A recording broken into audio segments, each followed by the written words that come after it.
নমস্কাৰ, মোৰ নাম শ্ৰীমতী মেঘনা শইকীয়া। মই উৰিষ্যা কটকত গৈ গ্ল'বেল ফেষ্টিভেলৰ পৰা আমি দুটাতে ছেকেণ্ড, এটা সত্ৰীয়াত ছেকেণ্ড পাবলৈ সক্ষম হৈছোঁ আৰু আধুনিক নৃত্যতো ছেকেণ্ড পাবলৈ সক্ষম হৈছোঁ। কেনেকুৱা লাগিলে নাচি? ভাল লাগিলে, ৰূপজ্যোতি ছাৰৰ লগত গৈ বহুত ভাল লাগিলে। আগতো গৈছিলে নেকি? আগত গৈছিলোঁ, এবাৰ নেক্সট বাৰ গৈছোঁ, বহুত ভাল লাগিলে এবাৰ। শ্ৰীমতী ভেলেণ্টিনা বৰুৱা।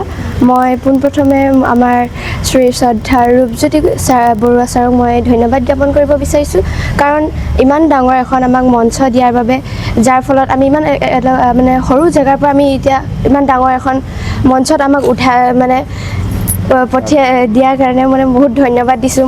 মই মোৰ মা বা ঘৰখনৰ সকলোকে মোক ছাপোৰ্ট কৰি কিনে মোক তালৈকে পঠিওৱাৰ কাৰণে মই ধন্যবাদ জনাইছোঁ।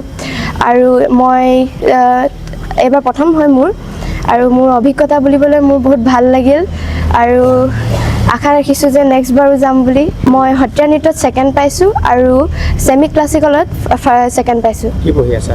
মই ক্লাছ 8ত।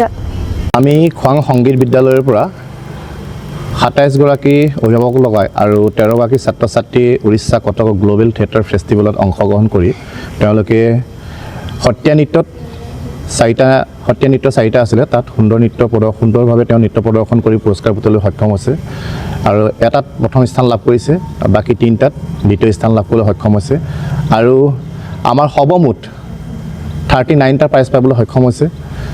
আৰু লগতে মই নিজেও নৃত্যশ্ৰী বঁটা সন্মান লাভ কৰিবলৈ সক্ষম হৈছোঁ। আৰু এইটোৱে চবতকৈ ভাল লাগিছে যে আমাৰ খোৱাং অসমৰ হৈ তাত ডিচিপ্লিন এৱাৰ্ড পাবলৈ আমাৰ ছাত্ৰ ছাত্ৰীসকলে সক্ষম হৈছে আৰু তাৰ বহুখন ৰাজ্যই আহি আমাৰ তাত ছাত্ৰ ছাত্ৰীসকলে অংশগ্ৰহণ কৰিছে। তাৰ মাজতে যে আমাৰ ছাত্ৰ ছাত্ৰীসকলে সুন্দৰ প্ৰতিভা বিকাশ কৰি তেওঁলোকে নিজৰ পুৰস্কাৰ বুটলিবলৈ সক্ষম হৈছে, মই তেওঁলোকক এইখিনিতে মই ধন্যবাদ জ্ঞাপন কৰিছোঁ। আৰু অনাগত দিনত তেওঁলোকে ভাল এই নৃত্যৰ জৰিয়তে অসমৰ বাহিৰত গৈ তেওঁলোকৰ প্ৰতিভাসমূহ বিকাশ কৰি জয়লাভ কৰিব পাৰে যেন। খোৱাং সংগীত বিদ্যালয়ৰ আমাৰ ৰূপজ্যোতি বৰুৱাৰ তেখেতৰ নেতৃত্বত যিটো দল উৰিষ্যা কটকত তেখেতসকলে আন্তঃৰাষ্ট্ৰীয় যিটো যুৱ মহোৎসৱ, সেই যুৱ মহোৎসৱত তেখেতসকলে অংশগ্ৰহণ কৰিছিল আৰু তেখেতসকলে কেইবাটাও বিভাগত বঁটা বাহন কৰিবলৈ সক্ষম হৈছে। প্ৰথমতে আমি তেখেতসকলক আন্তৰিক শুভেচ্ছা জনাইছোঁ আৰু অনাগত দিনত এনেদৰে তেখেতসকলে যাতে সাংস্কৃতিক ক্ষেত্ৰখনত আমাৰ বিশেষকৈ খোৱাং অঞ্চলটোত, যিহেতু এটা ভিতৰুৱা অঞ্চল, এই অঞ্চলৰ পৰা যিসকল কণ ছাত্ৰ ছাত্ৰী তেখেতৰ নেতৃত্বত এক আন্তঃৰাষ্ট্ৰীয় পৰ্যায়লৈ তেখেতসকলৰ প্ৰতিভাসমূহ বিকাশ কৰিবলৈ এক সুবিধা অৰ্পণ কৰিছে, তাৰ কাৰণে মই পুনৰবাৰ ধন্যবাদ জ্ঞাপন কৰিছোঁ।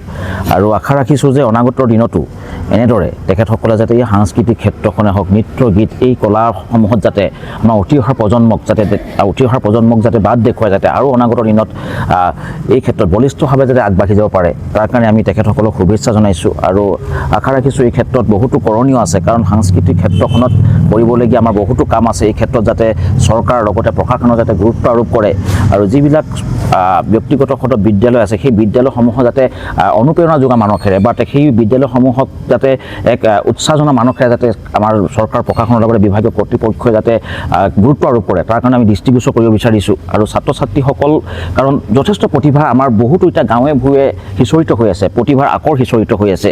আমি বিভিন্ন ঠাইলৈ গ'লে গাঁৱে ভূঞে বহুতো ধৰণৰ প্ৰতিভা অধিকাৰী আমি ছাত্ৰ ছাত্ৰীসকলক পাওঁ, আমাৰ যুৱক যুৱতীসকলক পাওঁ, কিন্তু তেখেতসকলে প্ৰতিভা বিকাশ কৰিবলৈ এখন মঞ্চ বিচাৰি পোৱা নাই। গতিকে সেই মঞ্চখন আমি তৈয়াৰ কৰি দিব লাগিব।